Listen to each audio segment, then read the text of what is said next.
कारवांसराय में क़याम करने वाले तमाम मुसाफिरों को मेरा सलाम पहुँचे। हजूर, अभी ये दास्तान गो कश्मीर में ही है। एक नज़्म से आगाज़ करते हैं और लिखी है गुलजार ने, और नज़्म है कि जेहलम जेहलम ढूंढे किनारा। दीना के रहने वाले थे, जेहलम भी वहाँ से गुज़रता था गुलजार साहब, लेकिन ये एक फ़िल्म के लिए है जिसका नाम है हैदर। जेहलम जेहलम ढूंढे किनारा, जेहलम जेहलम ढूंढे किनारा, डूबा सूरज किन आँखों में, सूरज डूबा किन आँखों में, जेहलम हुआ खारा। जेहलम जेहलम ढूंढे किनारा, और किससे पूछे कितनी देर से दर्द को सहते जाना है। किससे पूछे, यानी जेहलम किससे पूछे, किससे पूछे कितनी देर से दर्द को सहते जाना है। अंधी रात का हाथ पकड़कर कब तक चलते जाना है। लहू लहू लहू वक्त का खून हुआ रे, लहू लहू लहू वक्त का खून हुआ रे, लहू लहू लहू लहू बहता अंगारा, डूबा सूरज किन आँखों में। एक ज़माने में, अब भी होता होगा, लोक विरसा में एक मेला होता था और उसमें मुख्तलिफ आर्टिज़न कोयटा से, सिंध से, इंटीरियर पंजाब से, कश्मीर से आते थे और अपने स्टॉल लगाते थे अपनी दस्तकारियों के। तो उन दिनों मैं मॉर्निंग ट्रांसमिशन करता था और मैं समझता था कि ये मेरा फ़र्ज़ है कि इन लोगों को प्रोजेक्ट किया जाए। चुनांचे मैं उन दस्तकार जो थे लोग, गरीब से लोग होते थे, उनसे छोटी छोटी अशिया मांग के ले आता था कि ये मुझे उधार दे दीजिए, मैं आपको वापस कर दूँगा। और अगली सुबह मैं वो तमाम अशिया जो है बारी बारी दिखाता था और बताता था कि लोक विरसा में मेला लगा हुआ है इस्लामाबाद में और वहाँ ये चीज़ें आप ख़रीद सकते हैं। उनमें एक कश्मीरी नौजवान भी था और उसकी, मेरा ख़्याल है कि जितनी भी दस्तकारियाँ थीं उनसे सबसे अनोखी और सबसे खूबसूरत दस्तकारियाँ उसकी थी। और उसमें पेपर मैशे भी शामिल था, कोई अखरोट की लकड़ी की चीज़ें थी, इसी तरह लैंप थे। तो उसको भी मैंने इसी तरह प्रोजेक्शन दी। तो हुआ ये कि उसकी तमाम अशिया जो थीं वो फ़रोख्त हो गई, बाकी लोगों की भी हो जाती थी। तो वो बहुत शुक्रगुज़ार हुआ, लेकिन कुछ ऐसा बात कहने लगा कि तार साहब, मैं आपको एक तकलीफ़ देना चाहता हूँ। मैंने कहा फरमाएं। आप हमारे घर आके खाना खाएं। तो मैंने माज़रत की कि मैं इस तरह लोगों के घरों में नहीं जाता। कहने लगा कि नहीं, ये मेरी फरमाइश है बीवी की, अहलिया की, और हमारी हाल ही में शादी हुई है और मेरी अहलिया श्रीनगर से आई। तो मैंने कहा कि वो मुझे क्यों बुलाना चाहती। तो कहने लगा कि वो श्रीनगर में आपके प्रोग्राम देखती हैं, मॉर्निंग ट्रांसमिशन, तो उस हवाले से देखना चाहती हैं। अच्छा, इसमें एक ज़िमनी बात मैं अर्ज़ कर दूं कि हमें बराह रास्त कुछ इत्तलाआत आई हैं कि हमारा ये प्रोग्राम एक्सप्रेस का कारवांसराय श्रीनगर में देखा जाता है और बहुत पसंद किया जाता है। तो हम आपके लिए ये प्रोग्राम कर रहे हैं, तो बराह करम इसकी पसंदीदगी की इत्तला कीजिएगा। तो इन शॉर्ट मैंने वो दावत कबूल कर ली और मैंने ज़िंदगी में पहली मरतबा कश्मीरी खाने खाए। अब वो गुश्ताबा और इस किस्म की चीज़ें थीं और उसके साथ चावल भी थे, और यकीन कीजिए उससे जायकेदार खुराक मैंने कभी नहीं खाई, उसके बाद भी नहीं खाई। राजा बाज़ार पिंडी में एक होटल हुआ करता था, वहाँ कभी कभार कश्मीरी खुराक मिल जाती थी, और कश्मीरी खुराक का थोड़ा सा तज़किरा मैं पहले कर चुका हूँ और बहुत बारीकी से ये खुराक बनाते हैं। शबदेग का तज़किरा किया मैंने, और ये जो जितनी भी चीज़ें हैं नाश्ते का जो हरीसा वगैरह है, लेकिन ये जो एक खुराक जिसको वाज़बान कहते हैं, इसके तो निराले ही जायके हैं। और हमने सुना है कि भाई पूरा एक ग्रुप होता है और वो मुख्तलिफ चीज़ें बनाते हैं और फिर पेश करते हैं। तो ज़रा देखिए कि ये खुराक बनाते हैं। कश्मीर जो है वो एक पोटेंट हवाला है अदब के लिए, और अदब हमेशा तख्लीक होता है जब कोई जबर की सूरत हाल हो और जब लोग नाखुश हों या कोई ज़माने ऐसे हों तंगी के तो ज़्यादातर कहते हैं कि उन दिनों अदब तख्लीक होता है। तो ज़ाहिर है कि कश्मीर के बारे में भी बहुत कुछ लिखा गया। उसमें महमूद हाशमी की एक तहरीर है, कश्मीर उदास है। कृष्ण चंद्र ने भी शायद जेहलम के किनारे या जेहलम की नाव लिखा। टीटवाल का कुत्ता इसने लिखा मंटू साहब ने, उसका तज़किरा बाद में आएगा। लेकिन मेरा ख़्याल है कि सबसे ज़्यादा जो बुलंद आवाज़ है, पोटेंट है, जो मशहूर आवाज़ है कश्मीर के हवाले से, वो सदा बुलंद की है अरुंधति राय ने। अरुंधति राय जो हैं, इनका एक नावल था गॉड ऑफ स्मॉल थिंग्स, उसको बुकर प्राइज़ मिला था। और उसके बाद बड़ा अरसा उन्होंने नावल नहीं लिखा। बड़ी दलेर खातून, पूरी हुकूमतों के सामने डट जाती हैं।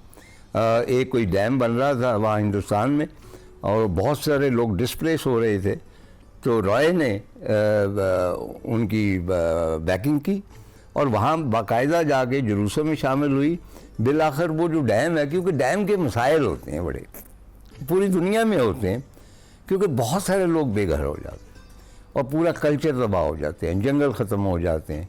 तो अब देखना ये होता है कि क्या आपने जो सदियों से लोग वहाँ पे आबाद हैं उनको वहाँ रहने देना है और उस कल्चर को प्रिजर्व करना है, या मुल्क की तरक्की के लिए आगे बढ़ना है। अब हम तो इसका जवाब नहीं दे सकते, लेकिन बाहर तौर अरुंधति राय जो है वो इस किस्म की दलेर खातून है। 20 साल के बाद उसने एक नावल लिखा और गॉड ऑफ स्मॉल थिंग्स के बाद, जिसका नाम है मिनिस्ट्री ऑफ अटमोस्ट हैप्पीनेस। अजीबोगरीब नाम है और मैं तवील ये नहीं देना चाहता इसके इक़्तिबास, सिर्फ मैंने ये अर्ज़ करना चाहता हूँ कि जो कुछ अरुंधति राय ने लिखा है वो बहुत ही पोटेंट है। और उसमें सिर्फ एक हवाला मैं दूंगा और वो ये है कि वो कहती है कि जब से हिंदुस्तानियों ने कब्ज़ा किया है, वो बाकायदा उसको कहती है कि ऑक्युपाइड कश्मीर और ऑक्यूपेशन फोर्सेस अपने नावल में, और वो कहती है कि कश्मीर में जो हरूफ तहज्जी हैं, जो अल्फ़ाबेट्स है, वो बिल्कुल बदल गए और वो सूरत हाल के मुताबिक है। अल्फ़ाबेट्स जो नए कश्मीर के हैं वो ज़रा सुनिए। अब आप इमेजिन कीजिए कि इन तमाम हरफों में अरुंधति राय ने कश्मीर की पूरे सूरत हाल को बयान कर दिया है। आज़ादी, आर्मी, अल्लाह, अटैक, AK-47, एम्बुश, बॉडीज़ जो जेलों में मिली, ballot, bullet, bust, curfew, cross fire और ख़ास तौर पे कस्टोडियल किलिंग्स। ये थी थोड़ा सा जो नए अल्फ़ाबेट वहाँ पे ईजाद किए गए। अब मुझे याद है कि यही कश्मीरी नौजवान अपनी अहलिया के समेत मुझे मिलने लाहौर आया और उसकी ख्वाहिश थी कि वो मेरे लिए कोई ना कोई काम करे। तो मैंने कहा नहीं, बहुत बहुत शुक्रिया, तो आप क्या कर सकते हैं। तो वहाँ 2-3 टेबल्स पड़ी हुई थी। कहने लगा कि मैं इनको पेंट कर सकता हूँ। तो मैंने कहा कैसे? कहेंगे हाथ से। तो उसने आम सी टेबल्स थी, उसको उन्होंने फूल बूटे जो हैं उसमें बनाने शुरू कर दिए और वो इतनी तेज़ी से बनाता था उसको, जैसे हम को ख़त लिखते हैं ना, इसी तरह यूँ जानिए कि हम तो हर्फ लिखते थे, वो गुल बूटे लिखता चला जाता था और बड़ा खूबसूरत डिज़ाइन।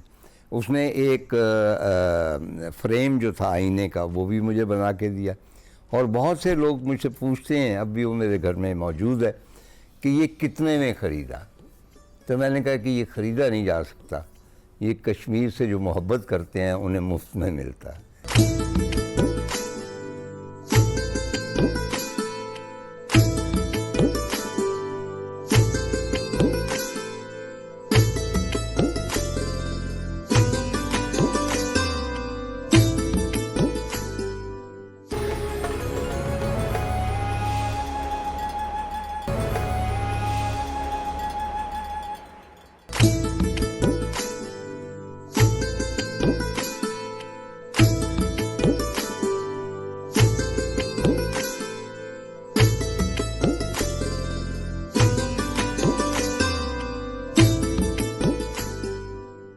कश्मीर के बारे में जो अदब क्रिएट किया गया, उसके बाद हम आते हैं फ़िल्म, जो सबसे मौसर मीडियम है। और पहले पाकिस्तान की बात करते हैं। यहाँ भी बहुत सारी ऐसी फ़िल्में बनी जिनका मौजू कश्मीर था, लेकिन मुझे जो सबसे ज़्यादा पसंद है वो मेरे पसंदीदा हदायतकार रियाज शाहिद की है। रियाज शाहिद ने जिस किस्म की फ़िल्में बनाई उसके बाद और किसी हदायतकार को तौफीक इसलिए नहीं हुई कि वो इतना रोशन ख्याल और पढ़ा लिखा नहीं था। इसमें सरे फहरिस्त ससुराल थी, जो पाकिस्तान की पहली आर्ट फिल्म मेरे नज़दीक थी। म्यूज़िक हसन लतीफ़ लिलक का था और गायकी नूरजहां की और मेहदी हसन की। और उसमें वो गाना जा अपनी हसरतों पे आंसू बहा के सो जा आपको याद होगा, और उसके साथ ही जो पहली गज़ल हिट हुई मेहदी हसन की कि जिसने मेरे दिल को दर्द दिया उस शक्ल को मैंने बुलाया नहीं। और शक्ल जैसा लफ्ज़ जो है वो सिर्फ मुनीर नियाज़ी ही इस्तेमाल कर सकता था। उसके बाद उन्होंने ज़रका बनाई, वो आप जानते हैं, नीलो थी उनकी अहलिया, और तालिश से बड़ा कमाल का रोल अदा किया फ़लस्तीन के हवाले से। उन्होंने एक फ़िल्म बनाई थी ये अमन। मुझे हैरत है इस बात पे कि बहुत से जो फिल्मों के क्रिटिक भी हैं, जानने वाले हैं, वो ये अमन का हवाला देते ही नहीं। इतनी मौसर फिल्म थी, और आप जानिए कि उसके में भी गायकी जो थी नूरजहां की थी और ए हमीद जैसे महान म्यूज़िक डायरेक्टर की म्यूज़िक थी उसमें।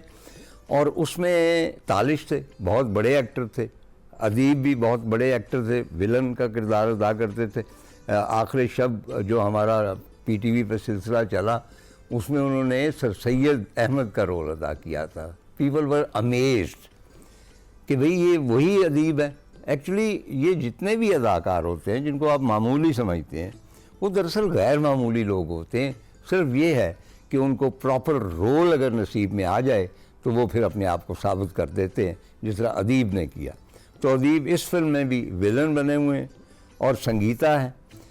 और इसका एक गाना जो मुझे हॉन्ट करता है, और उसके बारे में भी मैं आज तक ये जान नहीं सका कि नूरजहां की इतने हिट जो हैं, दर्जनों बल्कि सैकड़ों के हिसाब से गाने हैं, उनमें इसे क्यों शुमार नहीं किया जा सकता।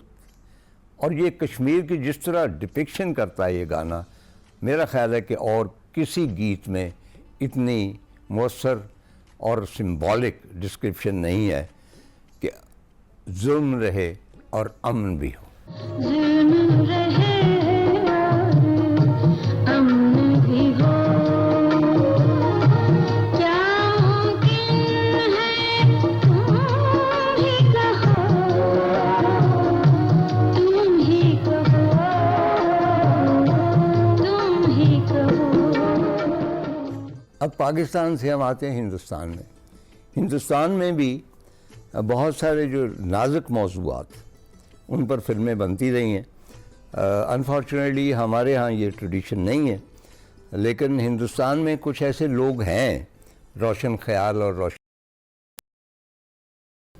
कि इसका रिएक्शन क्या होगा या ये फिल्म हिट होगी या नहीं, वो अपने ज़मीर की आवाज़ पे ध्यान देते हैं।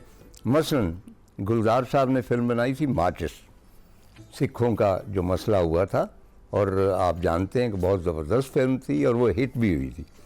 पिछले दिनों एक और फिल्म बनी, वो भी सिखों के हवाले से, उसका नाम है जोगी।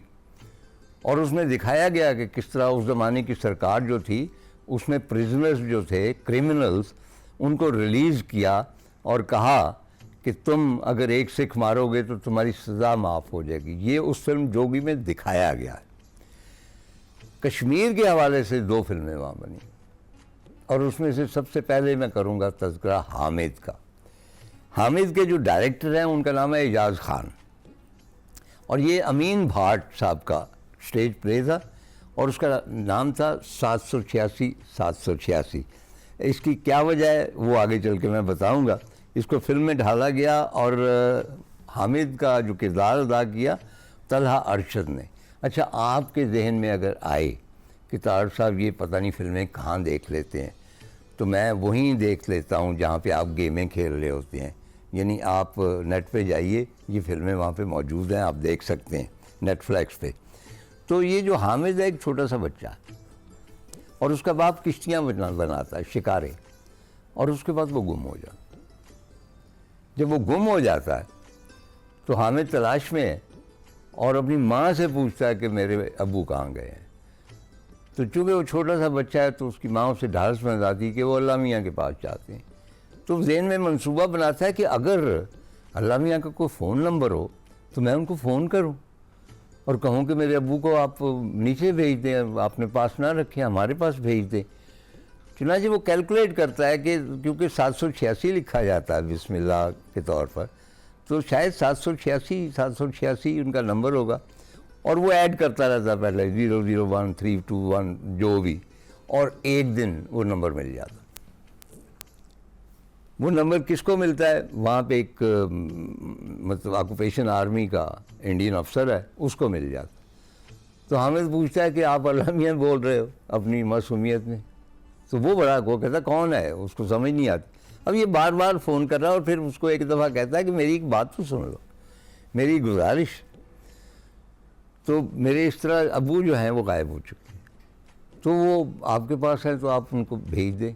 इन ए वे इट इज़ सिम्बॉलिक, क्योंकि उसके अबू इंडियन आर्मी के पास ही। तो वो शख्स कहता है कि नहीं मैं देखता हूँ ये वो, और फाइनली जब वो देखता है कि ये बच्चा जो है उसको तरस आता उसके ऊपर, तो उसको कहता है मैं अल्लाह मियां नहीं बोल रहा, मैं फ़ौजी हूँ इंडियन। तो वो यकदम वो लड़का कहता है हामिद आप मेरे दुश्मन हो? तो कहता हाँ मैं तुम्हारा दुश्मन हूँ, इकरार कर लेता। ये 7-8 से क्या होता है अम्मी? कश्मीर की आज़ादी के लिए जद्दोजहद करने वाले लोगों के जुलूस दिखाए गए, और वो आज़ादी के नारे भी बुलंद कर रहे हैं, और ये बच्चा भी उनको पत्थर मार रहा है नॉर्मल फ़ौजियों को, जिस तरह के वहाँ पे वतीरा था। और वो एक औरत ये कहती है कि हम क्या करें, हम दिन रात मुर्दा खानों के चक्कर जो है वो काटते रहते हैं, और हम ये चाहते हैं कि हमारे मर्द जो गुमशुदा हैं वो हमें मिल जाएं। और वो उनकी तस्वीरें उठाए फिरती हैं, और कई जगह एहतजाज के तौर पे कतार बनाकर, जिस तरह गुमशुदा अफराद होते हैं उनकी तस्वीरें लोग लेके बैठते हैं, वो बैठी हुई हैं, और वो ज़बान से कुछ नहीं की कहती, खामोश एहतजाज होता है। हामिद में एक मंज़र जो है जिसने मुझ पे बहुत असर किया कि बहुत सारी औरतें जो हैं जिनके खामन गुम हो चुके हैं, ज़ाहिर लापता हो चुके हैं, और ये भी हेडलाइन आती है कि जेहलम दरिया में लाशें मिली हैं और ये मुर्दा खानों के चक्कर काट रही हैं, तो सारी औरतें चुप बैठी हुई हैं 15-20। उनमें से एक औरत रोने लगती है, तो उसके साथ वाली कहती है कि रोने से ये गम कम नहीं होंगे, हम यहाँ रोने नहीं आई, हम एहतजाज करने आई हैं। आखिर में क्लाइमेक्स इसका ये है कि वो फ़ौजी जो है वो वापस जा रहा है, और उसमें दिखाया गया है बड़े लाइट तरीके से कि वो भी ये पसंद नहीं करता कि जो कुछ उसको कहा जाता है कि कश्मीरियों पर जुल्म आपने करना है या उनको भेड़ बकरियों की तरह ट्रीट करना है, तो वो भी छुट्टी लेके वापस जा रहा है। तो आखिर में वो भेज देता है सुर्ख पेंट के कुछ डब्बे, क्योंकि इस दौरान हामिद अपने बाप की विरासत में किश्तियाँ बना रहा, और उस किश्ती को वो सुर्ख रंग पेंट करता है, और आखिरी मंज़र में वो बहुत ही खूबसूरत मंज़र है, वो सुर्ख किश्ती जो है वो डल लेक में चली जा रही है। अब